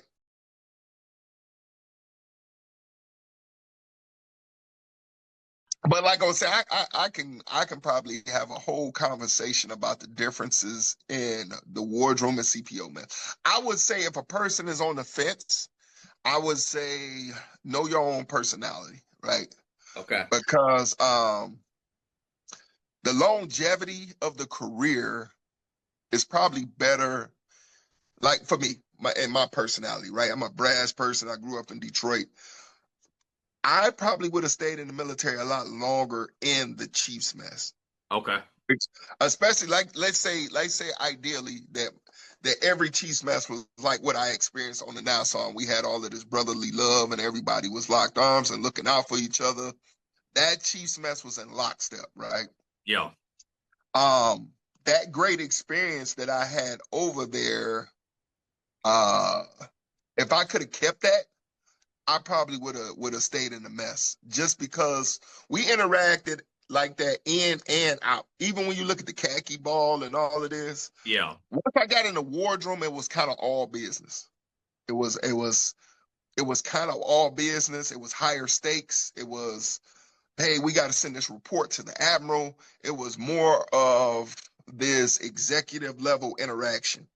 And I had to get in that mindset to make sure I stayed on top of my game because it was like in the wardroom, it was always like people waiting on you to slip or waiting on you to make a mistake. We go to the Mhm. navigation briefs and stuff like that. Any little mistake that one of them junior officers made, I'm talking about they'll make it a highlight for weeks and crack jokes on them and clown them and disrespect them, So I just realized that culture in the wardroom is really like a pit of vipers. So you really got to be just on top of your game. Gotta be Because sharp all the time. yeah, because I can be honest with you. Some of the stuff I've seen them say and interact and do with junior officers like new JOs, I would have knocked somebody out, man. Yeah. And it was cool being able to sit back as a warrant because people like if you play with me, if people play with me, like I didn't care what you got on your shoulder. If you played with me a certain way, you cussed at me a certain way, you know, we about to have it like that. That's Yeah. that's that's the way it's about to go. Yeah. You start cussing in the conversation because as a chief, it was times I talked to senior officers and they venting and I lock in and I don't.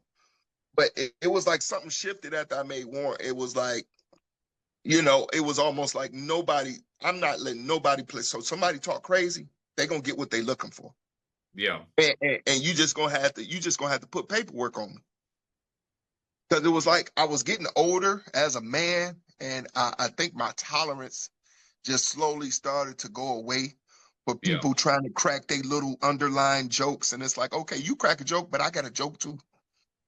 And what I notice is they don't like it both ways. So the XO might see that Lieutenant JG and play with him a certain way, but if you turn around and do it back, you turn around and crack a joke on that ball spot in the middle of his head. Now he want to look like, oh yeah, I yeah, can't believe he just said that to me. yeah, yeah, yeah. And it's like we joking, right? We joking, right? You Yeah. cracking jokes. So yeah, these guys are here learning the military and learning they're brand new officers. They're going to make mistakes. Matter of fact, we want them making mistakes. I want them to be comfortable enough to make the mistakes to get the training. So we make sure we get them right. So if something actually happens, we can get the right response, right reaction out of them, Yeah. right? The muscle memory. So I don't want you afraid to make mistakes. And I think a lot of times they have this culture where they got these JOs until they get to a certain level on their shoulder, they be almost like walking around timid and scared. Timid as fuck. I Yeah. don't want I don't want no military officer walking around uh like like a weak worm of the dust and scared like that. No, I want you confident. And Yeah. what builds confidence is information. Training and information makes a person confident. If you come to a ship as an inspector and you're going to inspect a division and them sailors is acting like they're scared, it's because they don't know their job. When At sailors what really know level? their job, At what level of rank on their shoulder do you feel like they gain that to? I think at that lieutenant level, Lieutenant. for us, that the 03, you see that confidence kind of shift where they're more comfortable speaking up, speaking out, and they feel like they kind of know their way around certain events and certain, Okay. they feel more comfortable at that point. But we supposed to be building that up from Butterbar on forward, and there's a culture of, we're clowning these guys, they're laughing, but I never was into that, the whole humiliation rituals out Yep. there. It was goofy. It was goofy, and we on a warship, and I get it. Some of it is, oh, this is tradition, and any tradition where you clowning me, we gonna have a problem. Oh, that's your tradition, is to clown me. Okay, well, whatever you give, you're gonna get back. And I think a lot of people feel like they can't speak up because it's like everybody's doing it, so it's like, but for me, I just didn't play like that, man. Yeah. It's like you don't know people's background, you don't know what they, so you play with the wrong person, and then when they ready to put hands on you, you acting crazy. It was like when I went through my Chief season, and you had people saying certain crazy stuff and stuff like that.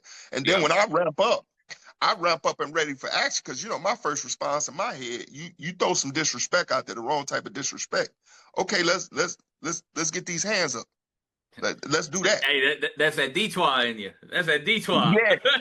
And then people they're trying to gaslight you like you're the problem. Like, oh my God, is he acting? Yeah, then they'll try to turn them against you. And Yeah. like, what? Hey, this guy didn't call me all out my name. This guy, because the Chief season, it didn't change a lot now. It's not that same animal. Yeah. I promise you, it's not even close.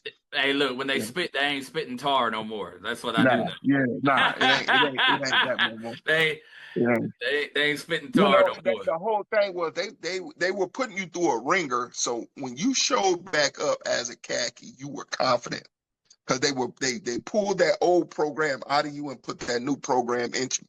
So it was almost like a boot camp for Chiefs. That's what Chief season, to make sure are you understanding what you're responsible for, that people are depending on you, people's career. You're changing the trajectory of a lot of people's lives. Yeah. Just by me and giving you proper information. A lot of people don't understand that either. That if I'm giving you information that's going to get you up some ranks, I had a couple sailors from the Philippines, and every time they, make rank, and one of them was crying, and I'm like, what's he like? Oh, I'll be able to do so much for my family back in the Philippines. So I think a lot of times we don't get the gravity of the culture, how much we're impacting people, like just by me helping you get promoted.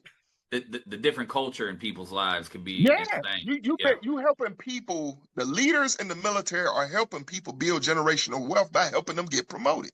Yep. That's how big the picture is. So it's not just what we think is, oh, I'm doing my job as a chief. No, you could be changing this person's whole life. That's why still to this day, you can have people from 5 commands ago saying, hey, I remember you. You stopped me and you talked me in the P-way. That changed my life. And, I keep emails and stuff like that I get from people, because sometimes you wonder, like, did I do my part? Or you ever run that question, man? And then so many people that'll reach back out to you and say, because of you, I eventually got my mentality together. I eventually did this. And hey, sir, just thought you might want to know I made Chief this year. And I ain't heard from this sailor in 6-7 years. And they'll throw that back because they looking for you. Because you forget the people who were just friends and friendly. The leaders who really helped you, you will never forget. Or the leaders that really, or bad leaders who really did a lot to hinder your career or mess you up in the beginning, you will never forget them either. Oh, trust me.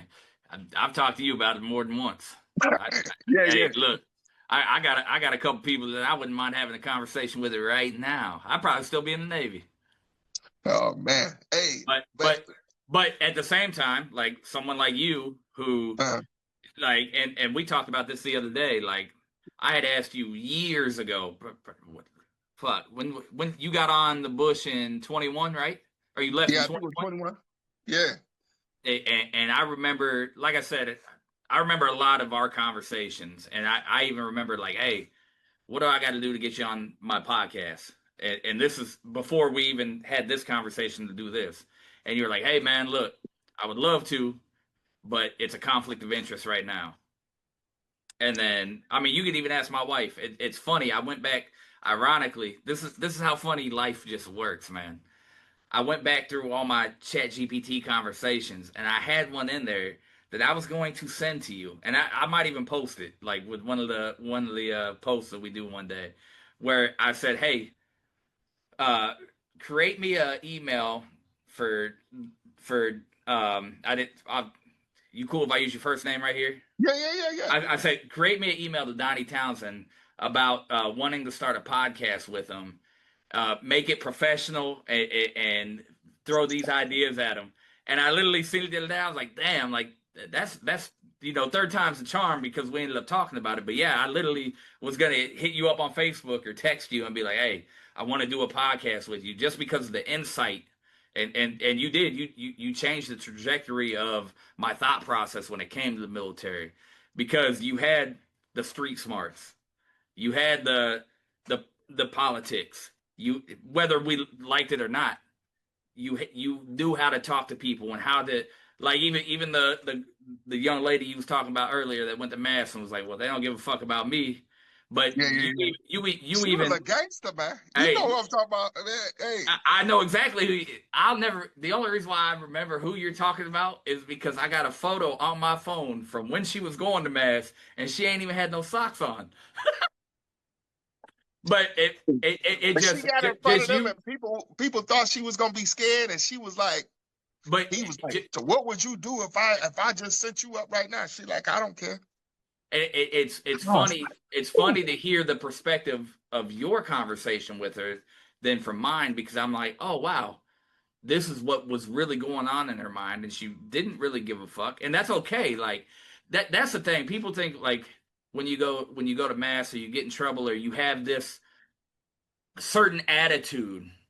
Like sometimes that attitude is warranted, and that's yeah, okay sometimes. And that yeah, that it is okay to be like that sometimes. Now, you might not necessarily agree. I might not necessarily agree. And there might even be like shit that we don't agree on. And that's okay. And that's what I think this podcast will help people understand. Like, hey, it's okay to have different opinions. It's okay to have the same opinion. But learn from the experience that you had, from the experience that I had, and our experiences were two different experiences, and it that was. and, Yeah. and that's okay. You know what I'm So, saying? and some of it will mesh together, and some of it is based off of the vantage point you was looking at. Yep, Like, yep, what position I was in, what was I tasked to do, what was my, yep, because there's times that people think you did something and they just don't see all the mechanics behind the scenes. yep. And it was that's why I tell people used to have a lot of criticism for khakis when I was junior, when I was like E3, E4. I used to be like, oh, what are they doing? They ain't doing that. And then when I finally got in that seat, I was like, oh my God. And they was like, oh, such got a DUI. Oh, this person we got to take them to the fifth floor and this going on. And I was like, still to this day, I said, there's so much you do once you hit first class and above, right? Because people don't realize how much first classes actually have to do, right? E5s get a lot done too. They get a lot done, but they don't On have a that different same level, operational it's on a different level. Yeah, the pressure starts getting applied at first class. Yeah. That's where because now you're really in that mindset. And just to speak on that, just real quick too, I feel just the pressure alone as an E5. When I was doing shit that I shouldn't have been doing or doing shit for like prime example, I had a mess chief ask me, "Hey, this guy has a gun. He's threatening to kill somebody. He's threatening to commit suicide on Christmas Day, mind you." Hey, right hand on the Bible, swear to God, I'll bring my wife down here right now. She'll tell you about it. They said, Yeah. "Hey, we need you to go talk to him." And I'm an E5 at the time. We need you to go talk to him. We need you to go get. And I said, well, "Why do you need me to do it? He got a gun." And Right, he might hit me with the blicky. you know what this mess chief said to me? He said, "Well, we know you're not afraid to use yours." And I said, "Well, how you know that?" but it's the pressure was off because it was like, well, you even though I would never, and I was different. It didn't matter what the situation was until it was to that point of me going to mass. I'm not gonna snitch on you. Right. Yeah. But the pressure wasn't there. Like, oh, like this guy ain't gonna shoot me. He knows who I am. He knows what I'm about. He knows what I've done because he's only an E3. So that's why they had called me instead of, if this mass chief went, that mass chief. Did you go? I did. I went and I got the gun. What had happened? Just a quick story, quick sidebar. Yeah. I did. They hit that one. He caught his girlfriend in the shower with another man, Oh. and spazzed out, and initially pulled a knife on him, on the girlfriend and the other man. Oh Lord. And the knife wasn't good enough. You had to get the blade. The knife wasn't good enough. Well, what happened was the other man punched this sailor and got out, took off running. The girl was, oh my God, I'm so sorry. Blah, blah, blah. Well, he ran out to his car. When he ran out to his car, she locked him out, and he went and grabbed his gun. And that's when the cops got called and everything. And they were like, hey, we need you to get to him before the cops do. And I did it. I shouldn't have. And mind you, this is Christmas Day. I got a full family. Oh, and yeah. And the worst part is my wife's looking at me like, go ahead and do it. Go ahead and do it. Do whatever you got to do. But yeah. Man. It feels so different now being home with your family on Thanksgiving and Christmas and not being on the ship making, like a couple of days before we got to prep up the meal and make this elaborate meal. It feels so different now. When the holidays I'm not cooking for 5,000. I'm cooking for 5, and it's hard.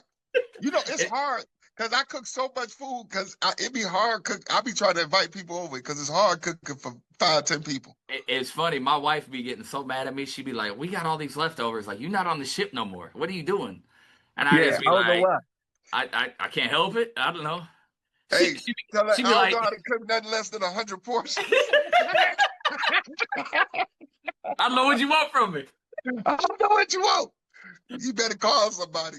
Hey, look, you better go ahead and freeze that shit and use it for the next month. We gonna be all right. Yeah, that's what my mom do. She throw that stuff in Ziploc bags and freeze it up. Because I'm telling you, them pans, I have pans and pans of stuff. I don't know how to make, I know how to cook for 10 people, and it'd be just enough for that day. No, we about to be eating leftovers all week. Yeah. And until that food got a beard on it, Yeah, 100%. The freezer burns and everything. Yeah. But yeah. This was good though. We need to. Yeah.